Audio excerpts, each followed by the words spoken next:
ओडिशा सरकार बा ओडिशा कैबिनेट मझिरे गोटे निष्पत्ति नहीं जे आदिवासी माने अन्य मानक मध्य जमी बिक्री करि पारिबे को परिप्रेक्षी रे ए प्रकार एक निष्पत्ति निया जाइथला एवं ता पछरे जे मंद उद्देश्य थिला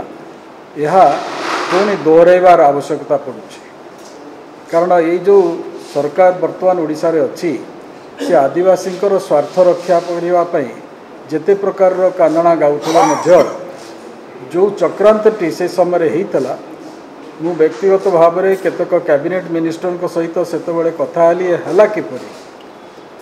ता कैबिनेट नोट जहाँ आगुरी सर्कुलेट हुए बा कैबिनेट थिला बेले सामने जो चिठाटी रही थाए से ये धाराटी नथिला ता हठात आसिला स्पेशल मेमोरेंडम भाव में एवं कैबिनेट सरला बेलू ताहा गोटे धाड़ी रे अप्रूव्ड बोली घोषणा कर दिया गला जहाँ फल परवर्ती अवस्था गुड़िक जहाँ घटिला आपण जानी किभली भाव में जड़े कैबिनेट मंत्री से संपर्क में मत प्रकाश कले एवं ताहा एपर्यंत स्थगित स्थगित तो विड्र है जो प्रकार cabinet system of governance Odisha रे चली ये हूँ तार गोटे उदाहरण। द्वितीय कथाटी मु कहि जे आमर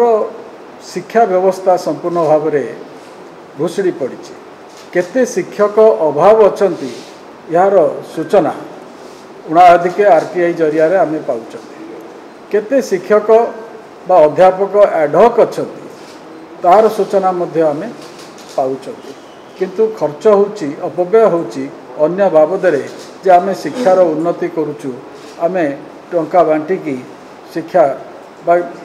गोटे समाज को उपकृत करुछु। प्रायोरिटी कौन प्रायोरिटी होची गोटे पीढ़ी तैयारी करने बा पीढ़ी पर पीढ़ी तैयारी करने आमे शिक्षक अध्यापिका अध्यापक नियुक्ति करवा किंतु से दिगरे विशेष ध्यान ये सरकार गत 10 वर्ष भितर मु कहि विशेष करी ध्यान देना। 3 रे गोटे रोची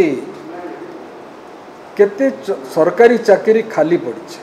भारतीय जनता पार्टी तरफ स्पष्ट कर दिया जाइए निर्दिष्ट समय भितर आमे सरकारी चाकरी गुड़िक वर्षे एतिकी भर्ती करूँ 2 वर्ष एतिकी भर्ती करूँ से प्रक्रिया केंद्र सरकार तरफ निजुक्ति मेला करिकी करा जाउछि किंतु ओडिशा रे थिबा खाली पड़िथिबा चाकरी गुड़िक खाली पड़िथिबा पदवी गुड़िक भरिबा पाई कौनसी प्रक्रिया होना एवं विशेषकर पब्लिक सर्विस कमिशन ओपीएससी जेबड़ी भाव में डिफंक्ट हवा अवस्था चलुची बा मुर्मूष अवस्था चलुची तार संशोधन मध्य भारतीय जनता पार्टी करिबो क्षमता को आसिले।